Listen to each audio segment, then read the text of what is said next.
Hello everyone, welcome to my update US gossip channel. In a courtroom charged with tension thicker than the Utah desert air, the entire Brown family, friends, and a slew of cameras that seemed to multiply with every passing second bore witness to what was already being whispered about across the fan forums and social media feeds as the biggest, juiciest sister-wives scandal in recent memory, as Kody Brown, the patriarch whose calm facade had long been the backbone, or some would argue the cage, of the polygamist empire he had built, found himself sitting at the defendant's table, looking uncharacteristically vulnerable, his hands fidgeting with a stack of legal documents as if they were life preservers in a storm of accusations that threatened to capsize not only his public image but the carefully curated narrative of his family life, and with Robin Brown seated beside him, her expression a careful mixture of stoic support and barely contained frustration. The tension was palpable because this wasn't just any day in court, this was the day that revelations that had been whispered, hinted at, and outright denied for years were about to explode onto the record, starting with the shocking revelation that Kody had allegedly maintained relationships with other women beyond the known circle of his 4 wives, including some who were so hidden that the court documents referred to them only as Jane Does, sparking audible gasps and a flurry of murmurs from the gallery and camera crews. And as the judge called the session to order, the cameras zoomed in on Kody's face, and it was impossible not to notice the slight tremor in his jaw, the quick dart of his eyes toward Mary, who sat stoically in the front row, her arms crossed and her expression an inscrutable mix of hurt and vindication, and as the prosecution laid out the timeline of alleged financial misdeeds, detailing how millions of dollars from the family's ventures, ranging from real estate to boutique businesses, had allegedly been siphoned, diverted, or misreported in a way that suggested both intent and deception, the courtroom seemed to hold its breath, the air thick with tension and the faint scent of expensive cologne and stress, while Kody's lawyers scrambled to craft an image of plausibility and good faith, though every question, every pointed remark from the prosecutor seemed to chip away at that carefully constructed defense, and amidst all of this, the personal jabs and family dynamics that fans had speculated about for years came to the surface in ways no one could have predicted, particularly when Christine Brown, never one to mince words and known for her razor-sharp wit and penchant for cutting commentary, leaned over to her friends in the gallery and, in a moment of almost cinematic timing, whispered in a voice that somehow carried across the room just enough to be picked up by some microphones, a biting remark about Kody's performance in bed, which, while unrelated to the legal charges, somehow encapsulated years of marital tension,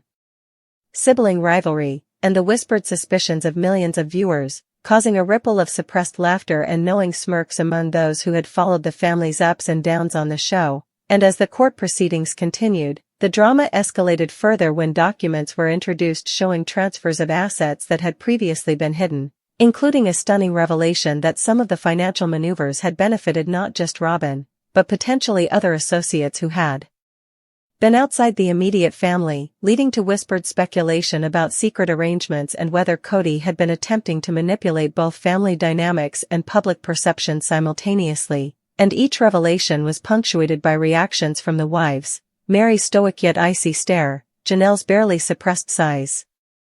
Christine's subtle smirks, and Robin's tight-lipped, carefully measured nods, all of which told a story of tension, betrayal, and the fraught, almost theatrical nature of a polygamist family navigating both legal scrutiny and public fascination, and as witnesses were called, including accountants, former employees, and even distant relatives who had had a front-row seat to Kody's management style, the narrative of a family empire built on secrecy, manipulation, and the careful balancing of multiple marriages began to unravel in a way that was both devastating and hypnotically compelling, while the cameras cut to the children, some of whom looked bewildered and others who seemed resigned, caught in the middle of a spectacle that no child should have to witness, and through it all, Kody attempted to maintain his composure, but the cracks were visible, the twitch of a finger, the avoidance of eye contact, the slight quiver in his voice as he answered questions about asset transfers and undisclosed relationships, and each answer seemed to open another floodgate of questions, whispers, and judgment, both in the courtroom and in living rooms across America, where fans of the show were furiously tweeting, posting, and commenting, dissecting every nuance, every facial expression, and every word as if their collective gaze could somehow influence the outcome. And when the final witnesses were dismissed and closing arguments began, the tension reached its peak, with the prosecution painting a portrait of Kody as a man who had manipulated not just finances, but emotions, relationships, and public perception, while the defense tried to portray him as a well-intentioned, if flawed, patriarch who had been misunderstood, and the contrast could not have been starker, particularly as the judge, an experienced arbiter used to high-stakes family law cases, paused dramatically between sentences, making the gallery lean in collectively, the silence broken only by the occasional shuffle of papers or the soft click of a camera shutter, and then came the bombshell, the verdict, read slowly, deliberately, like the climax of a season finale, and as the words echoed through the room, reactions ranged from stunned disbelief to quiet satisfaction, some wives exchanging knowing glances, others lowering their heads in shock, and Kody, for perhaps the first time in public memory, looked genuinely exposed, vulnerable, and, in the eyes of viewers, almost tragically human. And while the legal consequences were serious, ranging from mandated restitution to fines and possible restrictions on financial dealings, the emotional and social reverberations were arguably even more intense, with media outlets already lining up to report, analyze, and speculate about the fallout, and as the family exited the courtroom, the cameras capturing every step, every glance, every whisper, it was clear that nothing would ever be the same, that trust had been fractured, reputations questioned, and that the delicate balance of polygamist life, already precarious and public, had been fundamentally altered, leaving viewers, critics, and fans alike to wonder not only about Kody's future but about the broader implications for a family whose life had been lived so publicly, where personal betrayals intertwined with financial missteps, and where the voyeuristic gaze of millions had both amplified and documented every moment of tension, conflict, and revelation, making this courtroom drama a quintessentially sister-wives moment, messy, human, scandalous, and impossible to turn away from, a perfect storm of hidden wives, stolen millions, and the public spectacle of a patriarch exposed, all punctuated by Christine's unforgettable, cutting commentary that reminded everyone that in the Brown family, the drama is never just legal, it's personal, intimate, and, above all, televisual in a way that only this reality series can deliver, and as fans discussed, argued, and speculated into the night, the echoes of that courtroom, the glares, the gasps, the whispered jokes, and the ultimate verdict would linger in the collective imagination of viewers, setting the stage for future seasons, interviews, and confessional cameras to explore the fallout, the reconciliation attempts, and the ongoing saga of a family whose very identity seems inseparable from the tension, spectacle, and drama that have come to define sister wives, leaving a trail of intrigue, gossip, and jaw-dropping revelations that would fuel online forums, social media debates, and water-cooler conversations for months to come, while also forcing each member of the family to confront not just the legal consequences, but the emotional and relational ones, and to ask themselves, as viewers do, whether love, loyalty, and family bonds can survive the twin pressures of money and scandal, and whether Kody, once seen as the calm center of a sprawling, complex polygamist world, can ever reclaim even a fraction of the authority, trust, or admiration he once held, all under the unblinking gaze of cameras, fans, and the court, in a storyline that is as much about heartbreak, betrayal, and exposure as it is about justice, money, and the quirks of polygamist life, ensuring that the Brown family, and Kody in particular, will be dissected, criticized, defended, and gossiped about for years to come, with this courtroom bombshell standing as a landmark episode, a cultural touchstone in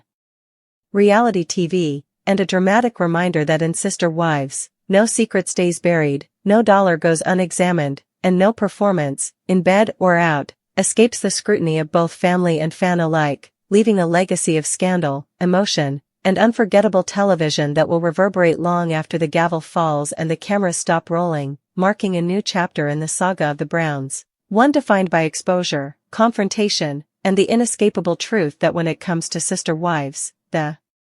drama is endless, the stakes are high, and the story is far from over. And as the verdict settled like a heavy fog over the courtroom, the cameras lingered on Kody's face, capturing every flicker of panic, disbelief, and defensiveness, while the wives exchanged subtle, loaded glances that spoke volumes, Mary's quiet, simmering disapproval, Janelle's barely concealed exasperation, Robin's controlled yet pointed satisfaction, and Christine's almost gleeful, mischievous smirk, the kind that seemed to say, "I told you so," as she whispered yet another cutting remark about Kody's shortcomings in ways that were almost too pointed for public consumption, prompting suppressed laughter among the audience and even eliciting a barely perceptible wince from Kody, whose attempts to maintain dignity were faltering under the weight of both legal repercussions and decades of family scrutiny. And just when it seemed the room could not hold any more tension, a surprise witness was called, an accountant who had worked on multiple Brown family ventures, whose testimony suggested that the alleged financial improprieties were far more extensive than previously revealed, and that some of the hidden wives may have been financially benefited without the knowledge of the other family members, creating a storm of murmurs, gasps, and quick glances between the wives that the cameras captured in cinematic slow motion, while Kody, sweating visibly, tried to defend himself, claiming misunderstandings, miscommunications, and even supposed clerical errors, though each explanation seemed only to highlight the contradictions in his story, and the prosecution pressed relentlessly, presenting bank transfers, contracts, and emails that painted a picture of deliberate obfuscation, hidden motives, and a patriarch struggling to maintain control over a sprawling empire of wives, properties, and public perception. And just as the tension reached its peak, Christine, ever the strategist and observer of human behavior, made another sly, whispered jab about Kody's performance that, while seemingly trivial, crystallized the entire saga in one moment, reducing years of marital tension, family manipulation, and public spectacle into a single, devastatingly humorous barb that left the courtroom buzzing. And as the day drew on, the audience online and on social media erupted, live-tweeting every detail, creating trending hashtags, and dissecting every micro-expression, smirk, and pause, turning the courtroom into not just a site of legal reckoning but a theater of spectacle.